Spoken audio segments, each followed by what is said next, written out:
Welcome to this series of mid term exams preparation. आज की video के अंदर आपको MGMT 6 to 8 के मिड टर्म के हाईलाइटेड MCQs करवाए जा रहे हैं मिड टर्म एग्जाम्स की प्रिपरेशन के लिए। इसमें सबसे पहले कि डैश इज द प्रोसेस, इनमें से कौन सा ऑप्शन जो है वो एक ऐसा प्रोसेस है ऑफ टेकिंग द न्यू, यानी कि लेना नया और जो चेंज वे है नया और चीज़ें करने का, and making it fit comfortably into the ones total concept, और उसको कंफर्टेबली तौर पे फिट कर देना जो टोटल सेल्फ कॉन्सेप्ट है उसके अंदर। सो ये है personal reframing. Personal reframing is the answer here.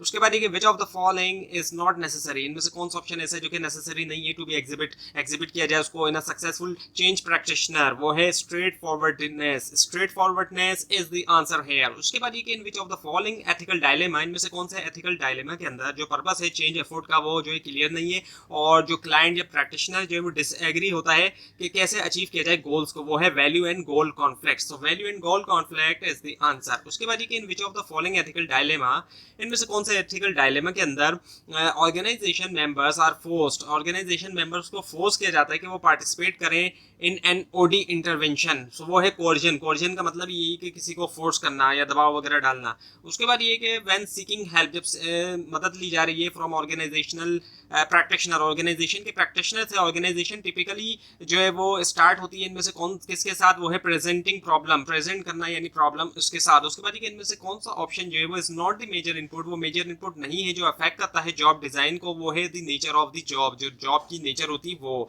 उसके बाद ये कि ऑल ऑफ द फॉलोइंग जितने भी ऑप्शन है can have a powerful impact, उनका पावरफुल असर हो सकता है, इंपैक्ट हो सकता है on the way jobs are design, जिस तरीके से जॉब डिजाइन किया जाता है। सिवाय एक को छोड़ के वो है एक्सपीरियंसेस ऑफ मेंबर, बाकी है टेक्नोलॉजी, स्ट्रक्चर और मेजरमेंट सिस्टम। उसके बाद ये कि communication, problem solving, group decision making और लीडरशिप, ये जो इंक्लूड होते हैं इनमें से किस तरह के इंटरवेंशन की टाइप में, वो है human process intervention. Human process intervention is the answer here. उसके बाद ये कि फाइंडिंग सोल्यूशन, सोल्यूशन फाइंड करना ऑफ बीइंग ओवर बजट और जो बिहाइंड स्केड्यूल है एक मेजर प्रोजेक्ट के ऊपर। ये एग्जाम्पल है इनमें से कौन से कंसल्टिंग मॉडल्स का, वो है doctor patient model. So doctor patient model is the answer here. उसके बाद इनमें से कौन सा जो कंसल्टिंग मॉडल एनकरेज करता है ग्रेटर कोलेबोरेशन, कि बहुत ज़्यादा कोलेबोरेशन होना क्लाइंट्स और कंसल्टेंट के दरमियान, एंगेज करता है रिसोर्सेज और जो टैलेंट है क्लाइंट्स के, और मजबूत करता है क्लाइंट की एबिलिटीज़ के वो इंप्रूव करें उनका वर्क प्रोसेस, वो है process consultation model. Process consultation model is the answer here. उसके बाद की एफिशिएंसी जो है उसको एम्फेसाइज किया जाता है इनमें से कौन सी ऑर्गेनाइजेशनल डेवलपमेंट प्रैक्टिसिंग स्टाइल में, वो है the analyser style. Analyser style is the answer here. उसके बाद ये कि finding the reasons, reasons find करना that why a high performing manager, कि क्यों एक हाई परफॉर्मिंग मैनेजर सडनली जो है वो लो परफॉर्मर हो जाता है। ये जो एग्जाम्पल है इनमें से कौन से कंसल्टिंग मॉडल्स की, वो है doctor patient model. Doctor patient model.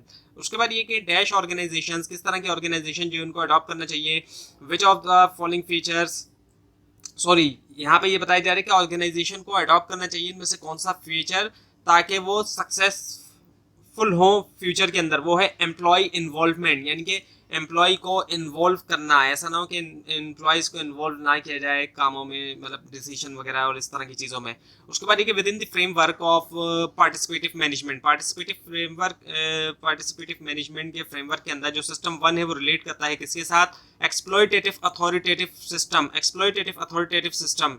उसके बाद ये culture is created and reinforce on, culture को क्रिएट किया जाता है और फिर रीइंफोर्स किया जाता है किसके ऊपर, daily basis through different method, daily basis के ऊपर डिफरेंट मेथड्स के जरिए। उसके बाद ये what OD practitioner and client expect to get from relationship, जो क्या ओडी प्रैक्टिशनर और जो क्लाइंट होते हैं वो एक्सपेक्ट करते हैं कि वो हासिल करें रिलेशनशिप से, वो जो एक क्रिटिकल एरिया है कि एक्सेस किया जाए। इनमें से कौन सी स्टेजेस के अंदर एक एक्शन रिसर्च मॉडल की, वो है contracting. So contracting is the answer. उसके बाद ये कि एक ऑर्गेनाइजेशन मेंबर जो इनिशिएट करता है चेंज इन हिज और हर वर्क ग्रुप, अपने वर्क ग्रुप में, या फिर जो मेंबर है ह्यूमन रिसोर्स की या ऑर्गेनाइजेशनल डेवलपमेंट डिपार्टमेंट के, कैन बी कॉल्ड, वो कहलाया जा सकता है क्या, इंटरनल प्रैक्टिशनर।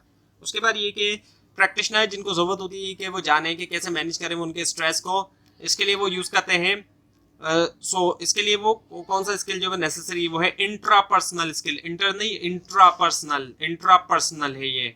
उसके बाद ये जो पार्ट है कॉन्ट्रैक्टिंग प्रोसेस का जो कि फोकस करता है एक्सपेक्टेशन के ऊपर क्लाइंट की, और जो ऑडी प्रैक्टिशनर है वो कहलाया जाता है क्या, वो है mutual expectation. Mutual expectation is the answer here. उसके बाद ये है कि दो मेजर एरियाज जो कि एग्जामाइन करती है एक ऑर्गेनाइजेशन, डेवलपमेंट प्रैक्टिशनर और विच ऑफ द फॉलोइंग वो है इंटरेक्टिंग सब elements of an organization and processes. उसके बाद ये कि इनमें से कौन सा जो है वो अफेक्ट कर सकता है काइंड्स ऑफ जॉब डिजाइन जिनको कंसिडर किया जाता है एक्सेप्टेबल, वो है ग्रुप परफॉर्मेंस नॉर्म।